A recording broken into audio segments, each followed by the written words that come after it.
Você gosta de Natal? Pois bem, eu gosto. E se você também gosta, fica aqui nesse vídeo, porque hoje a gente vai analisar os personagens do longa Klaus, do Sérgio Pablo Studios. Vamos lá, roda a vinheta.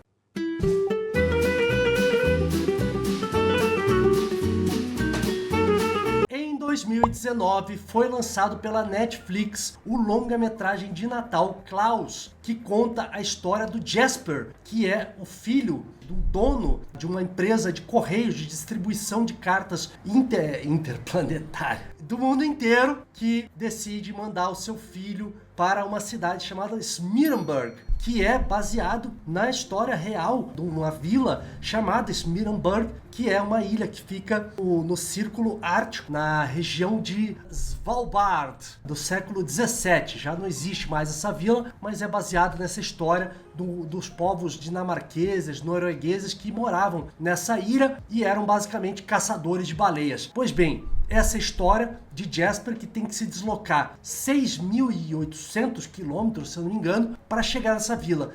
E ele é responsável por mandar 6.000 cartas. Caso contrário, ele seria deserdado. Klaus é uma história de Natal baseado nessa lenda lapônia, que não traz essa questão da magia, da fantasia, do imaginário do Natal, da história do Papai Noel. Ela é uma história baseada na tradição lapônica. Então, essa história de que havia um lenhador muito bondoso que vivia longe na floresta e que acaba recebendo uma carta de uma criança pedindo um presente, né, um brinquedo, alguma coisa nesse sentido. E ele acaba se sentindo comovido e envia para essa criança um pequeno sapo, né, artesanal feito de madeira, e que a criança se encanta e ele percebe que as crianças se divertem com o brinquedo numa cidade que vive em conflito, em brigas, em guerras, um povo espizinhando o outro, e ele acaba transformando essa cidade por meio desse ato de bondade, trazendo brinquedos artesanais para as crianças da cidade, que acaba contagiando e fazendo com que Jasper consiga cumprir a sua missão como carteiro e distribuir essas 6.000 cartas. E foi assim que nasceu essa lenda do Papai Noel, de uma maneira mais real, mais plausível, mais possível. E aí, esse estúdio do Sérgio Pablo, que é um espanhol, decidiu reunir um grupo de 250 animadores para fazer essa animação com técnica tradicional 2D, e usou uma inovação tecnológica que dá essa característica 3D para a animação. Sérgio Pablo, que trabalhou no estúdio do Walt Disney na era da Renascença, então ele participou de Corcunda de Notre Dame, de Hércules, de Tarzan. Então um cara muito experimentado, com um bom background. Ele que fundou o estúdio dele em 2000 e foi participando de vários festivais de animação, né? Em 2015 ele apresentou um progresso muito grande nos festivais de animação, que isso fez com que ele pudesse atrair investidores, né? Que no início consideravam o projeto muito arriscado. E aí, em 2019, a Netflix comprou esse projeto. A Netflix anunciou em 2020 que 40 milhões de pessoas assistiram esse longa-metragem nas primeiras 4 semanas. E esse longa recebeu 2 prêmios internacionais, o Annie Award e o BAFTA. E ele foi indicado também ao Oscar.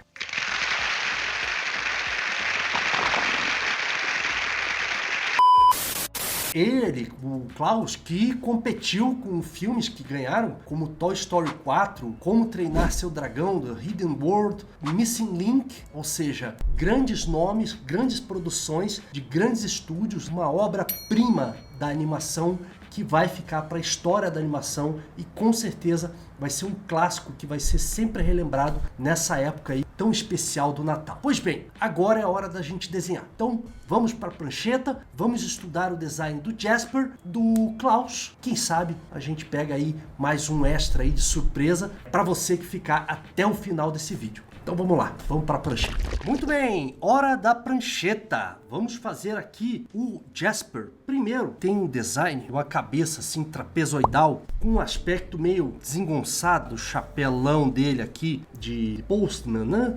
Aqui aqui assim, a gente coloca a estrutura do chapéu e ele circula aqui a cabeça dele. E ele é um personagem que tem 7 cabeças. Então ele tem mais ou menos isso aqui. E aí a gente tem a estrutura que corta aqui o pescoço. Ele tem 3 cabeças de corpo e ele tem esse formato de sino, né? Ele tem esse formato aqui onde a gente tem a caixa torácica dele. Todo personagem humano tem uma caixa torácica. E aí aqui a gente desce até o quadril dele. A gente tem essa estrutura aqui do personagem. E aí as perninhas dele são perninhas gordinhas. E aí as perninhas acabam aqui e fazem essa estrutura, né, frágil assim, essa canelinha fininha. Acho que a cabeça podia ser um pouco maior, trazer ela um pouco aqui. E os pés dele bem grandes. Então essa aqui é a estrutura, né, do Jasper. Sempre o personagem humano, ele tem essa tendência de que o cotovelo bate aqui no final das costelas, tá? Isso aqui é uma proporção, uma regra do corpo humano. E as mãos costumam dar lá na metade da coxa. Você que gosta de fazer uns personagens com uma pegada mais humana, assim, né, de baixa iconicidade, é um personagem de baixa iconicidade, ele tá com essa estrutura. Então, esse aqui é o padrão do Jasper. Aí a roupa dele, né, que é uma roupa que vem aqui assim, curtinha, e aí vem essa roupa como se fosse um sino até o meio da coxa. Ah, tá. É uma lira. E que vestido é esse? Toga! E aqui a gente já fez a blusa dele. É interessante o design dele. Abre um pouquinho. Agora vamos fazer uma visualização dele com um gestual, para a gente estudar um pouco da expressividade das mãos. Esse é um filme bem legal para você assistir no quadro a quadro e ver essa questão da expressividade das mãos. Então vou pegar aqui a referência, obviamente eu estou tomando como referência aqui o Artbook do Klaus, que é um livro fantástico, mostra toda a parte de produção do filme, e eu vou pegar uma situação aqui do Jasper para a gente desenhar. Então vou pegar aqui uma cena dele, que ele tá com um gestual, né, uma linha de ação aqui assim, ele tem um narigão, né, fazer ele aqui falando, muito interessante a estrutura dele, né, com essa costeleta. Não vou me preocupar tanto em copiar a referência, eu vou fazer mais solto, mais livre, porque eu quero trabalhar muitos personagens hoje nessa aula. Quero fazer ainda o Klaus, Papai Noel. Quero fazer ele tanto na versão dele lenhador, que é uma versão dele mais rústica, quanto na versão dele Papai Noel, com o traje lapônico, né, que ele aparece. Bem interessante. Gente, tá chegando o Natal, estamos aí numa época, uma data de muita reflexão, né, do que foi todo esse ano aí. A gente cresceu, se a gente conquistou o que a gente estava querendo conquistar. Eu acho que eu consegui realizar todos os meus objetivos que estavam na minha agenda. Agora estou aqui dia 1º de dezembro, né, quando está sendo gravado esse vídeo. Estou com 2 compromissos apenas para encerrar o ano, que é concluir os exercícios da pós-graduação, que eu sou aluno. Hoje estou terminando o 1º semestre aí de uma pós em animação 2D, tá, pela Méliès, maior escola da América Latina de animação. Bem interessante. Estou voltando aí para o cenário da animação, para trazer coisas bacanas aqui para o canal, análise de filmes, técnicas de animação. Estou estudando aí aquele software, um dos softwares mais requisitados do mercado de animação, que é o Toon Boom. Também me agrada muito, tenho visto muita coisa de um software chamado Morro, muito interessante para trabalhar com animação rigada. O rig é como se eu tivesse esse desenho aqui, para você que não entende de animação. O rig é um tipo de técnica que existe desde, eu acho que o primeiro longa de animação antes da Branca de Neve foi uma animação em cutout, se eu não me engano, que é As Aventuras do Príncipe Icabod, em 1926. Foi feita, se eu não estou enganado, com técnica cutout, mas a técnica cutout tradicional, então, com papel e recorte. E aí, com a evolução da tecnologia, se criou nessas ferramentas a possibilidade de você colocar pequenos esqueletos, como se eu colocasse esqueletos no meu desenho.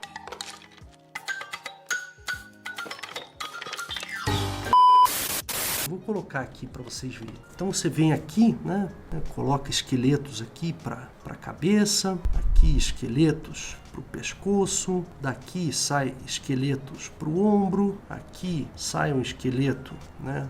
Ele tem esse formato, o esqueleto do antebraço normalmente é dividido em 2, assim, para você fazer a pronação do rádio, né? Da torção do rádio. Então um esqueletinho aqui assim, até a mão, daí ele tem aqui a estrutura aqui, esse esqueleto até aqui, deve ter um pro quadril, que daqui sobe 2 para cá, né? 2 para cá. Eu não sou um especialista em rig, tá? Mas isso aqui eu tô usando meu conhecimento, a minha memória aí de rig do 3D. Depois eu trabalhava com o Maya e a gente fazia o rig 3D dos personagens. Então você tendo esse esqueleto aqui do personagem, você pega nesses pequenos manipuladores aqui, você cria manipuladores e você consegue movimentar o personagem como se fosse um boneco. E isso fez com que no mercado viabilizasse a profissão do animador em larga escala, porque o animador, a formação do animador tradicional, como no caso aqui do Klaus, é uma formação complicadíssima, né? Porque demanda muita técnica de desenho, muita técnica, né? Muito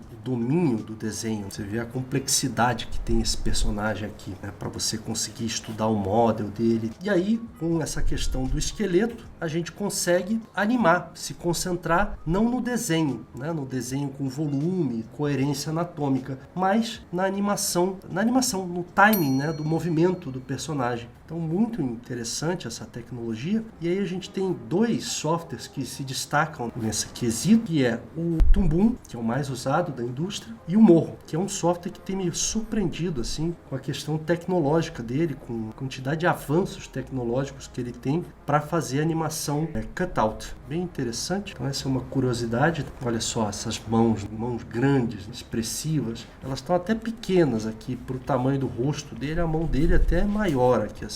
Então fica como exercício para quando acabar esse vídeo e você assistir essa animação que está no Netflix e estudar no quadro a quadro as mãos desses personagens. Vamos passar uma caneta aqui para a gente ver o design dele. Sempre usando uma brush pen, eu uso muito a brush pen aqui nas aulas do canal, porque é uma caneta versátil, né? Dá um acabamento bonito. E esse é um exercício muito bom, trazendo para vocês aqui um pouco do que eu estou estudando nos últimos meses aí. Estou nesse momento fazendo 2 cursos de criação de personagem, um de criação de personagem Disney, com o William Moore, e um de criação de personagem com um cara que trabalhou também na Disney, muito conhecido no Brasil, um dos maiores artistas aí, animadores que a gente tem, que é o Paulo Ignis, que tem um curso de criação de personagem muito concorrido, com vagas limitadas, muito sério ele, um cara sério, brabo, que traz...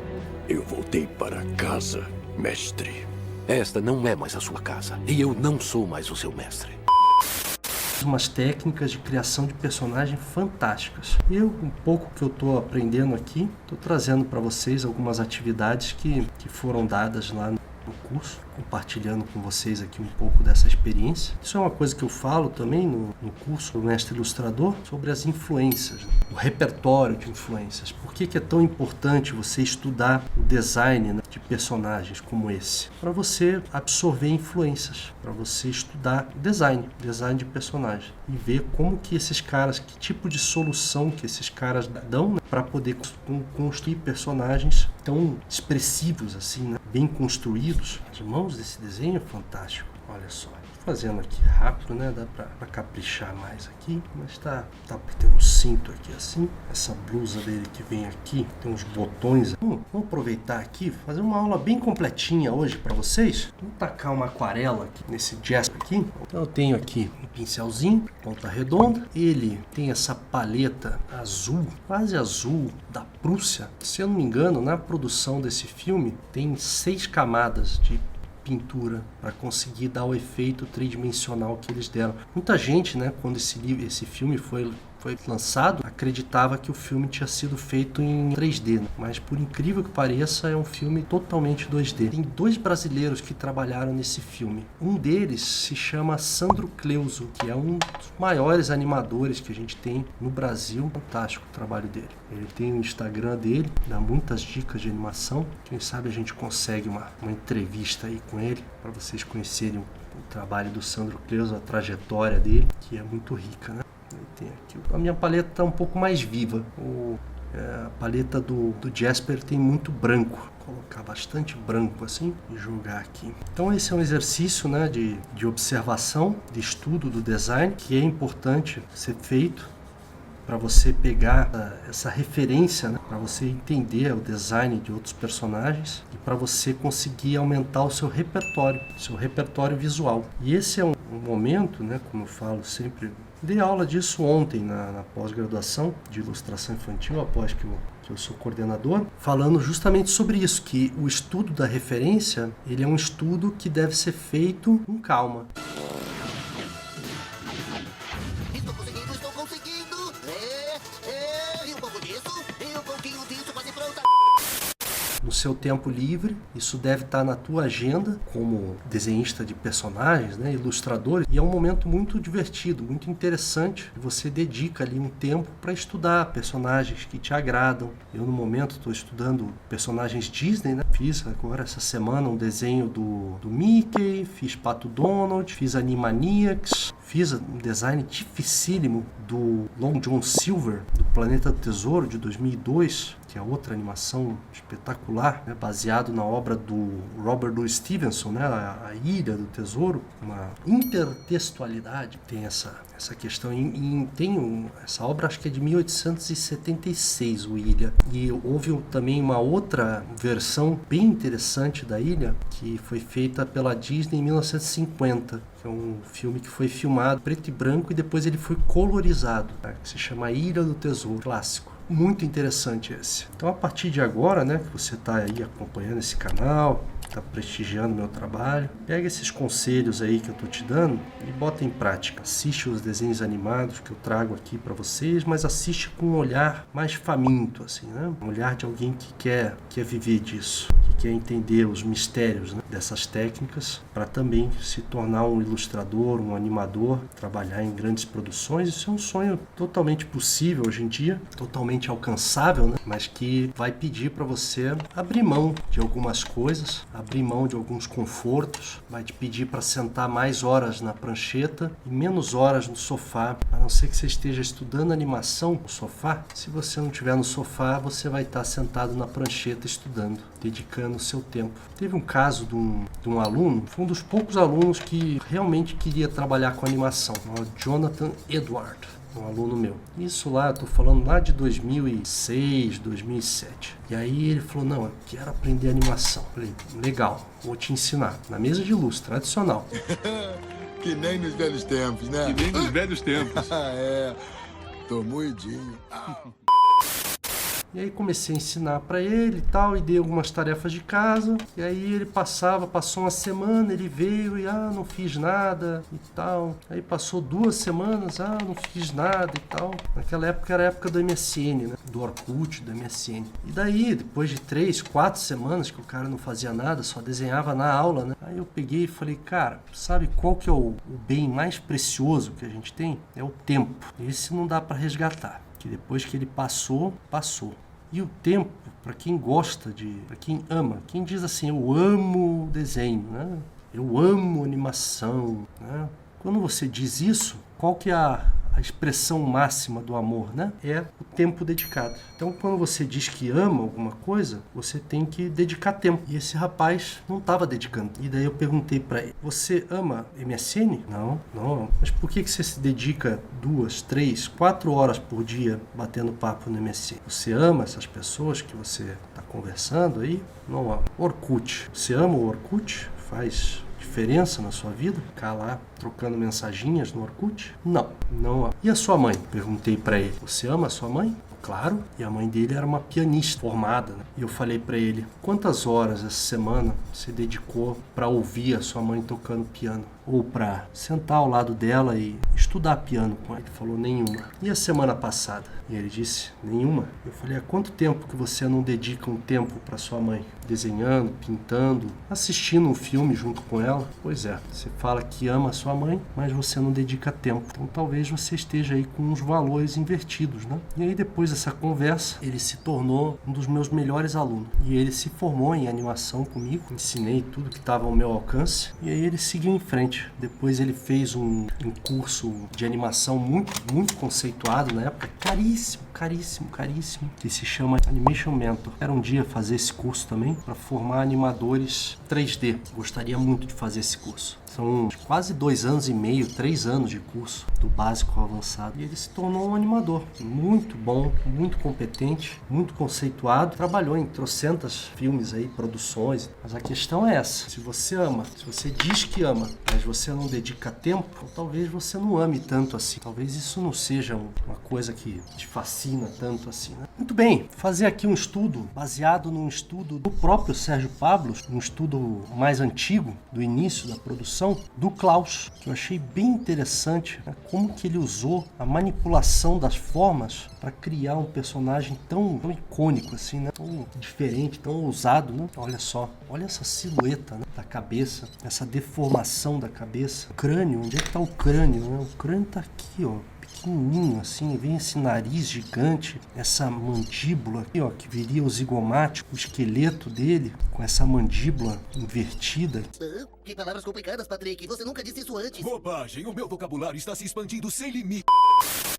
Olha que estrutura, né? Que ousadia fazer personagem como esse. Isso aqui, estudar um design de um personagem como esse é uma aula, né? E ele também tem esse formato aqui. O formato final do Klaus não tem nada a ver com esse que eu estou fazendo, né? Se você lembra do filme, mas eu decidi trazer aqui para vocês um estudo, vocês não vão encontrar com tanta facilidade assim, do próprio Sérgio Pablos. Então, essa época de Natal aí é algo para se pensar, né? Quais são nossas prioridades, quem a gente tem dado importância, quem a gente tem investido tempo. Tem uma analogia muito boa também, que um professor diz, que foi um professor, né, que levou um pote, né, e trouxe pedras grandes, pedras médias, pedras pequenas e areia. E se você coloca areia dentro do teu vidro, do teu pote, em primeiro lugar, não cabe mais nada, né? Não tem espaço para mais nada. E as pedras grandes, a areia são as coisas muito pequenas, né? São pequenos problemas, são picuinhas, são coisas que não devem ter muito espaço na nossa vida. Não devem ter tanta importância assim. O que a gente deve dar importância são as pedras grandes, né? A saúde, a família, os nossos cachorros, gatos, papagaios, periquitos, nossos amigos. Essas são pedras grandes que a gente tem que colocar em primeiro lugar no pote. Depois vem as pedras médias, casa, nosso carro, coisas que a gente batalhou para ter e que devem ter um pouco de atenção, um pouco de cuidado, que a gente tem que cuidar das coisas, né? E aí depois vem as pedrinhas pequenas e por último a areia, né? Que ela vai encontrar a permeada, assim, ela vai encontrar um espaço, né, no meio de tudo isso que vai sempre existir, né, os problemas. Então agora é hora da gente repensar nas nossas prioridades e ver, talvez a gente está colocando coisas de pouca importância, né, no nosso pote. E isso está atrasando a nossa vida, né? Que é o que eu sempre falo do maior ativo que a gente tem, que ninguém pode tirar da gente, que é o conhecimento. Então, investir no conhecimento, você que está investindo agora, nesse momento, o seu tempo aí, assistindo esse vídeo, eu sempre procuro, né, trazer vídeos, aulas aqui, análises de desenhos, filmes, livros, né, para tentar agregar aí conhecimento na sua formação. E deixar aí, né, o canal do YouTube de uma maneira gratuita aí, e inspirar aqueles que estão começando e agradecer aí, né, as pessoas que deixam bons comentários aí, felicitações, mensagens de apoio, né, porque é um trabalho que eu faço que é de coração mesmo. Claro, as pessoas conhecerem um pouco da minha didática, um pouco da minha linha de estudos, mas também é um trabalho voluntário, né? Pensar que todo canal de YouTube, todo youtuber, ele dedica tempo. Eu, todo domingo, por volta das 11, meio-dia, eu sento aqui no meu estúdio e eu fico estudando aqui, pensando. Toda quinta a gente tem reunião para desenvolver os conteúdos do canal. E na equipe tem um estrategista, tem um editor, tem um copywriter, tem um designer e tem mais um consultor que participam. 5 mais eu, são 6. 6 pessoas. Toda semana a gente se reúne, a gente vê o que fez sucesso, o que está agradando mais as pessoas, para trazer vídeos e, claro, vídeos que me agradem, né? Porque eu também quero aprender, né? Eu também quero me divertir. Tá ótimo, tô me divertindo pra valer! E esses vídeos eu faço, em primeiro lugar, para mim. vídeos que me ensinam, né? Que me ensinam muito. Olha só que interessante. Importante no sketchbook ter essas anotações, né? Para que um possível cliente fale, nossa, como você desenha bem e tal, né? Esse personagem que você criou. Não fui eu que criei, foi o Sérgio Pablos aqui que criou. Hoje é uma aula de estudo de design e apresentação de estudos para o sketchbook. Então aqui no caso, o que vale a pena fazer é pegar um sépia assim, pegar um pouco do branco aqui, dar uma clareada nele, deixar um cinza quente, né? E fazer um estudo aqui de luz e sombra, bem solto assim, ó. Uma luz vindo de trás aqui assim, concentrar mais aqui para fazer a luz, a sombra projetada, aqui mais escuro ainda. Olha só que interessante. Jogar até um azul, uma sombra fria aqui assim. Fica show, né? Uma página bonita do sketchbook. Algumas páginas do sketchbook tem que ter esboço, mas outras páginas tem que ter desenhos finalizados para mostrar o seu potencial como criador, né? A sua linguagem, o seu fazer um design, né? Interessante. Pegar um preto mesmo aqui assim e fazer um recorte aí.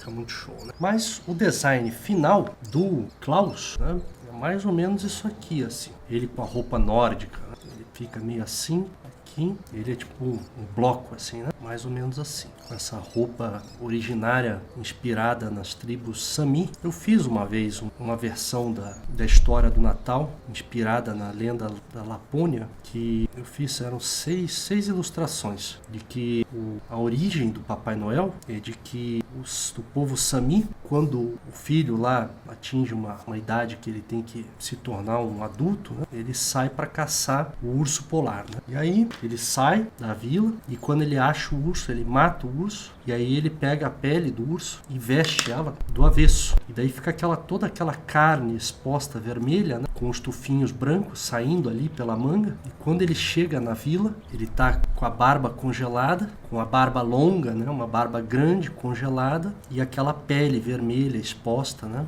com os tufinhos brancos saindo, aquela barba grande congelada, né? E aí surgiu a tal da lenda do Papai Noel. Eu ilustrei essa lenda num jornal local aqui.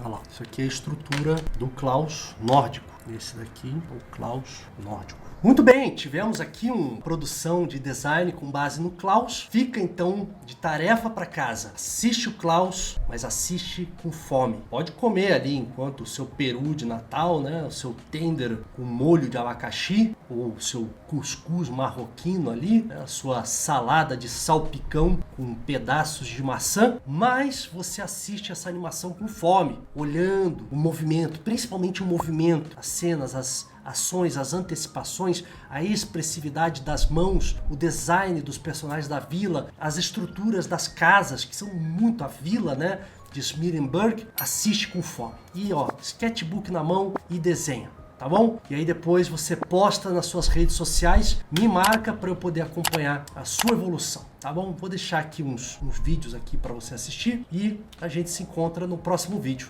Valeu, gente!